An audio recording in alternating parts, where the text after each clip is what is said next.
Fala galera boa, professor Adeildo, agora no Direito Administrativo, tá? Nosso primeiro tema é Governo, Estado e Administração Pública. Você que estava comigo lá no Direito Constitucional, agora estamos numa nova realidade jurídica aqui no Direito Administrativo, uma disciplina que possui uma relação muito próxima com o Direito Constitucional, mas que é outra, disciplina autônoma, tá certo? Então a gente vai tratar desse tema a partir de agora. Vamos começar pelo começo. O primeiro grande tema de direito administrativo é governo, Estado e administração pública, que é o objeto da nossa primeira aula nesse curso de administrativo. Vamos lá. Primeira coisa importante, governo,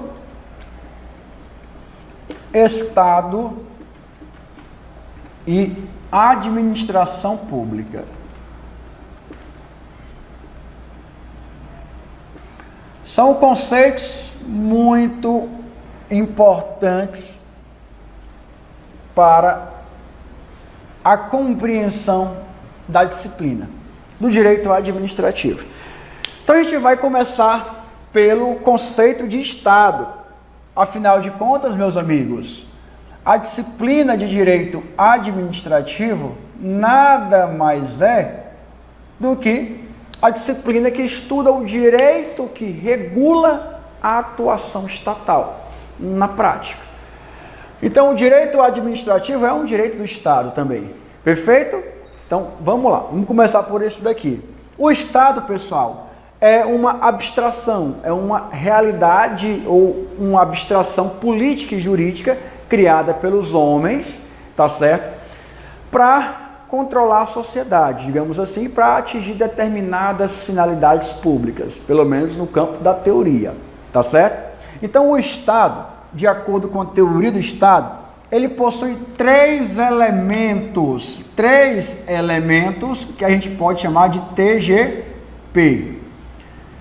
Território, governo soberano e povo. TGP. De novo. O que é TGP? TGP, território.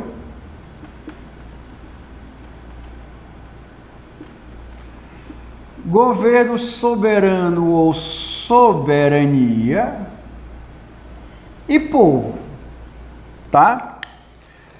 Aqui nós temos o elemento político do Estado. Ok? Ou desculpa, elemento político, olha, tu é doido. Elemento geográfico do Estado. Olhei para um e escrevi em outro. Aqui nós temos o elemento político do Estado. E aqui nós temos o elemento humano do Estado, que é o povo. Vejam, aqui o território brasileiro, perfeito? Território, primeiro elemento do Estado, território onde será exercida a soberania, ou seja, as leis da República Federativa do Brasil serão aplicadas nesse espaço geográfico, é o limite onde se exerce a soberania. E aqui dentro há um povo, este povo que compõe o Estado brasileiro e, portanto, nós chamamos ele de povo brasileiro. Beleza? Pronto. Essa é a primeira coisa importante para você que está começando a estudar direito administrativo, compreender isso daqui. Mas aí notem, o Estado brasileiro, como nós vimos lá no direito constitucional, chama-se República Federativa do Brasil. E como nós vimos lá no direito constitucional, república é a forma de governo. Federação é a forma de Estado. Tá certo? Isso aqui, especialmente, tem uma consequência, um reflexo muito forte no campo do direito administrativo. Porque, como nós vimos lá na parte de organização administrativa do Estado brasileiro, A federação, como forma de Estado, implica dizer que os entes políticos que nós vimos, União, Estados, DF e municípios, os entes políticos, todos eles são autônomos. Portanto, os entes políticos possuem autonomia política. Autonomia política e não soberania. Autonomia política que dá ao ente a possibilidade de ter o seu autogoverno, seus poderes próprios instituídos. Estado do Ceará, o governador é o poder executivo, né? Legislativo, Assembleia Legislativa e o Judiciário Estadual. Mesma coisa na União, município a gente viu lá no Constitucional, que o município tem poder executivo, legislativo, mas não possui judiciário, porque não existe justiça municipal. Ou seja, o autogoverno representa os poderes instituídos. Nós temos também a auto-organização, que é a capacidade, né, de criar suas próprias normas. Auto-organização, aqui ó, o hífen no meio, beleza? Suas leis municipais, leis estaduais, leis federais. E, por fim, a auto-administração, que corresponde às competências, à prestação dos serviços públicos. E é aqui, meus amigos, que a gente vai trabalhar especialmente o direito administrativo. Tá certo? Mas, antes de entrarmos na questão da prestação dos serviços, da administração pública em si, eu quero que vocês compreendam que essa República Federativa do Brasil, e aí eu recorro mais uma vez à nossa aula de Direito Constitucional, ela é caracterizada lá no artigo 2º pela tripartição de poderes. Ok? Tripartição de poderes. Está lá, artigo 2º da Constituição Federal. São poderes da União independentes e harmônicos entre si, o Legislativo, o Executivo e o Judiciário. Perfeito? E, professor, e aí o que isso tem a ver com o administrativo? Tem tudo a ver, se acalma. Tu vai já começar a entender. Tá? Nessa tripartição de poderes, nós temos um modelo de tripartição de poderes, e aí já é uma questão de direito administrativo, que é marcada pelo critério da preponderância da função. O critério da preponderância da função. Critério da preponderância da função. Como assim, professor? Os três poderes são independentes? São, mas também são harmônicos. Os três poderes possuem funções típicas ou preponderantes e funções atípicas ou secundárias. E aí, se você não viu lá ainda a minha aula de direito administrativo, achei o apagador, minha aula de constitucional, na verdade, né? Estou aqui confundindo as disciplinas, ó. Se você não viu lá a minha aula de constitucional, eu vou te dizer aqui como é que funciona esse critério da tripartição de poderes no Brasil. Que é o seguinte, ó. Presta bem atenção. Nós temos aqui no Brasil o seguinte, tá? Nós temos 3 poderes ou funções, né? Vamos lá. Quais são os poderes? O poder pode ser o legislativo, pode ser o executivo ou o judiciário, não é isso? Isso, professor, foi o que nós vimos. Show. Cada um desses poderes possui função típica ou preponderante, tá vendo? Ou preponderante.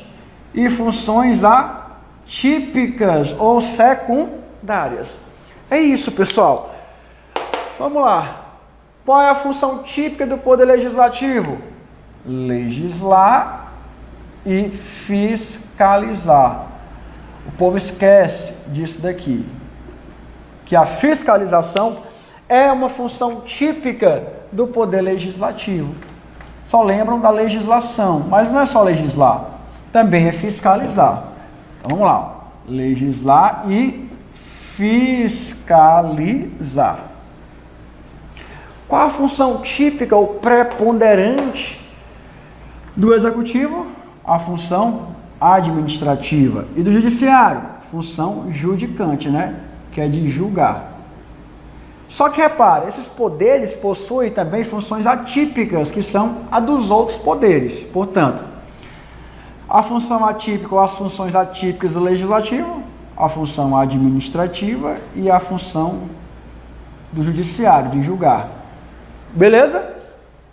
Show! Tem concurso para técnico e servidores nas assembleias e câmaras de congresso? Tem, professor. Pois é, por isso. Quem é que julga o presidente nos crimes de responsabilidade? O Senado. Legislativo, tá vendo? Executivo. Função típica, administrar, pronto. Função atípica, julgar e legislar. Já ouviram falar em medidas provisórias? Função atípica do executivo, beleza? Beleza, professor, show. Mesma coisa, administrar e legislar. Tá vendo? Pronto, é isso, gente. Quando eu falo que o modelo de divisão de poderes do Brasil é marcado pelo critério da preponderância da função, eu quero dizer exatamente isso, tá, pessoal? Eu quero dizer exatamente isso. Funções típicas ou preponderantes e funções atípicas ou secundárias, beleza? Show de bola. E o que o professor? Agora tu vai começar a entender. O direito administrativo, ele trata dessa função administrativa. Questão de direito administrativo. O objeto do direito administrativo é o exercício da função administrativa. E observe, essa função ela é exercida de modo atípico em dois poderes e de modo típico em outro poder, não é? Pronto. Então vejam, a questão pode cobrar sim. Já vi, questão CESP. A função administrativa é exclusiva do poder executivo? Está errado. Não é só no executivo. Os outros poderes também exercem ela. Beleza? Show, professor. Beleza. Entendi. E agora? Agora que você pegou essa organização do Estado brasileiro inicial, a gente pode adentrar, né, propriamente no direito administrativo em si. Tá? Isso aqui é o suporte do direito administrativo, está lá no direito constitucional. Então a gente tem que recapitular isso daqui para pegar o raciocínio e encaminhar bem a disciplina. Uma vez que você já entendeu o que é o Estado, repito, o direito administrativo é o direito que vai regular a atuação estatal. Beleza? Beleza, professor. Ficou claro? Então, essas características do Estado brasileiro interferem na disciplina direito administrativo. Registro que o nosso direito administrativo, por conta da federação, da autonomia dos entes, onde cada um pode se auto-administrar, ele não é codificado. Questão de concurso. O direito administrativo, né, não é codificado, tá, gente? Como assim, professor? Meus amigos, vocês sabem que existe um Código Penal. Vocês sabem que existe um Código Civil. Que são, como nós vimos lá no Constitucional, competências legislativas privativas da União. Beleza? Beleza. Então, um código feito pela União que tem validade em todo o território nacional. Aplicação em todo o território nacional. Mas não existe uma lei administrativa, um código administrativo com aplicação em todo o território nacional. Por quê? Porque devido à federação e à autonomia dos entes, as matérias de administrativo ou administrativas são de competência dos próprios entes, pessoal. As normas administrativas, portanto, devido a esse nosso modelo, né, de divisão de competências, são feitas pelos próprios entes políticos. Por isso que a gente diz que o direito administrativo brasileiro não é codificado. Tá bom? Show? Pronto, saiu do meio. E você vai e printa esse primeiro esquema. Agora, a gente pode caminhar para o próximo ponto. Compreendemos Estado. Show, professor. Ainda falta compreender governo e administração pública. É o que a gente vai começar a entender exatamente agora. Esses dois conceitos importantíssimos na esfera do direito administrativo brasileiro. Vejam, nós temos aqui, meus prezados amigos, o seguinte. As pessoas confundem muito governo e administração. Às vezes, há uma zona cinzenta de indeterminação entre um e outro, mas doutrinariamente a gente pode dividi-los assim, ó. Governo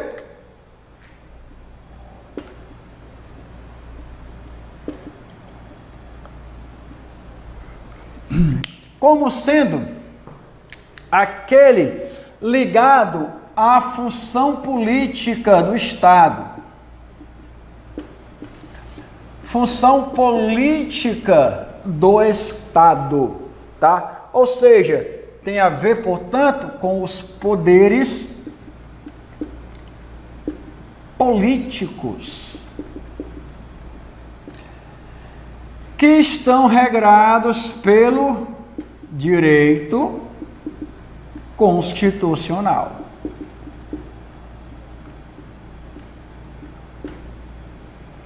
Portanto, meus prezados amigos, quando falamos em governo, estamos falando daqueles agentes políticos que comandam o Estado. É o presidente da República, é o legislativo.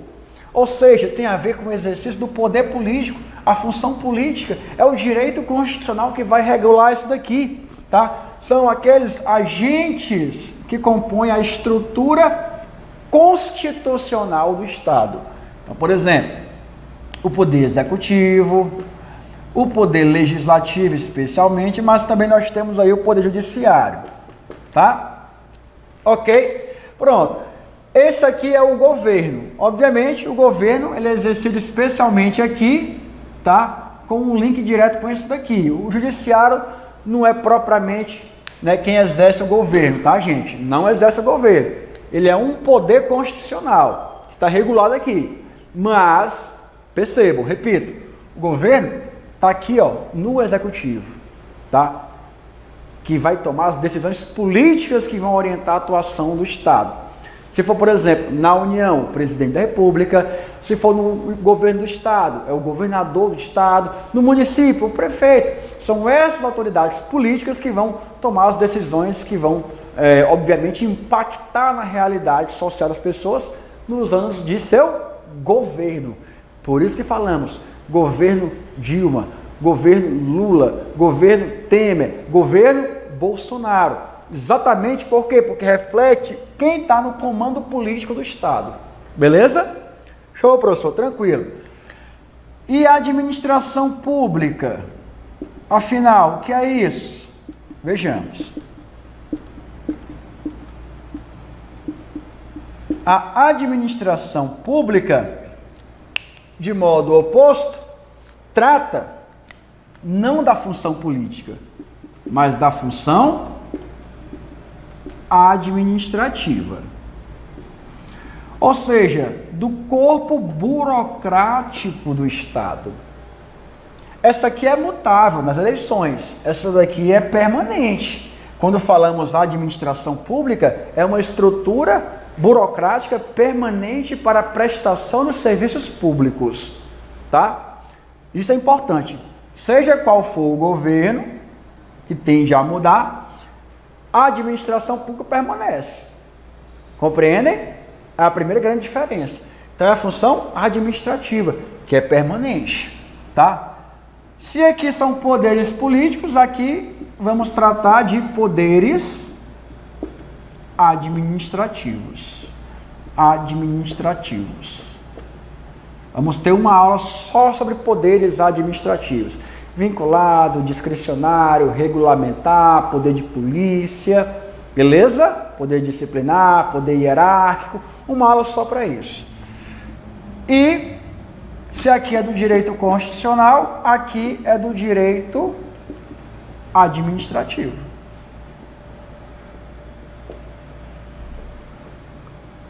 Olha só, se aqui nós falamos dos órgãos, né, ou agentes que compõem a estrutura constitucional do Estado, aqui nós falamos dos órgãos e agentes que compõem a estrutura administrativa do Estado. Logo, logo, você que está aí do outro lado, quando você passar, você vai compor qual? Governo ou administração? Administração pública, obviamente. Beleza? É isso. Pronto. A administração pública, ela possui dois sentidos, e essa daqui cai muito em prova de concurso, tá, gente? Quais são os sentidos de administração pública? Bom, nós temos o sentido que eu chamo, uma dica para vocês, de subfor, e nós temos um sentido que eu chamo de fumob. É o que, professor? Marmota é essa, homem? Se acalma, tu vai entender. Olha a dica.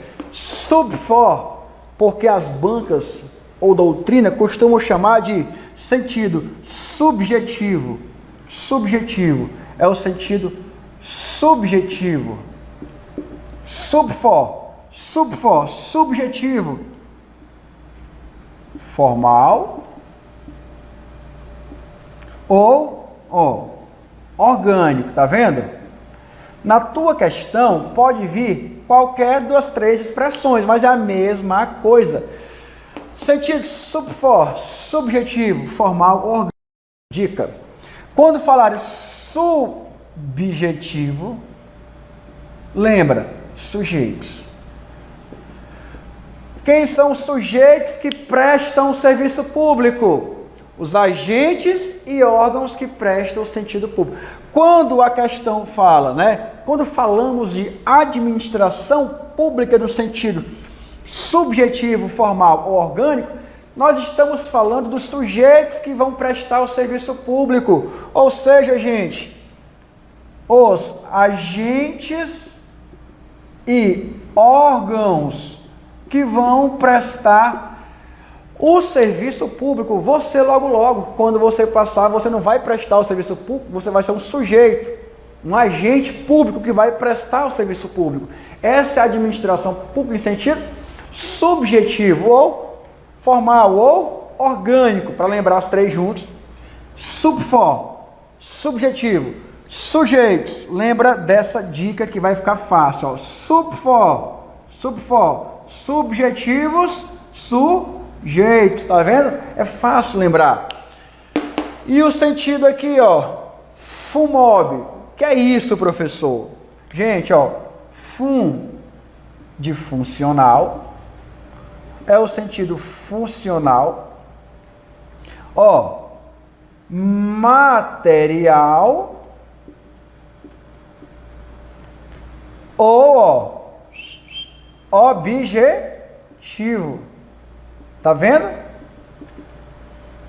Então, o fumob é isso, é o sentido funcional, material ou objetivo. Aqui, nós não estamos falando dos sujeitos que vão prestar o serviço público. Quem presta o serviço público? Sujeitos. Aqui a gente fala da própria função administrativa. Função administrativa do Estado.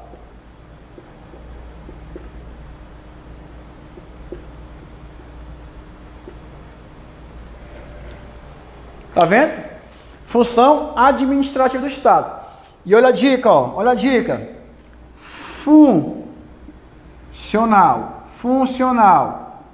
Função. Tá vendo? Função. Então, esses são os sentidos de administração pública. Gente, essa bobagem vive caindo em prova de concurso em relação a esse tema. Então, atentem, ó. Sentidos: subfor, fumob. Subfor, subjetivo, formal, orgânico, corresponde aos sujeitos que prestam serviço público, agentes e órgãos. Sentido: fumob, funcional, material, objetivo, corresponde à própria função administrativa, o exercício do poder de polícia do Estado, do fomento estatal, ok? É isso. da prestação do serviço público em si, a função administrativa. E o que vocês estão vendo aqui, meus amigos, é um jogo de palavras-chave que as bancas cobram na tua prova. Então, abre o olho para isso daqui, para a gente não perder uma questão fácil. Veja as palavrinhas-chave e faça questões no seu material aí, que eu vou disponibilizar para vocês, né? A apostila vai estar disponível. Vai lá nas questões, você vai ver exatamente isso aqui, como cai na prova de vocês. Beleza? Então, assim, eu encerro o nosso primeiro bloco com essas noções introdutórias e, em seguida, a gente volta com, não é, origem e história do direito administrativo, conceito de direito administrativo e outros temas a mais, beleza? Vamos que vamos, para cima deles. Valeu! Audio Jungle.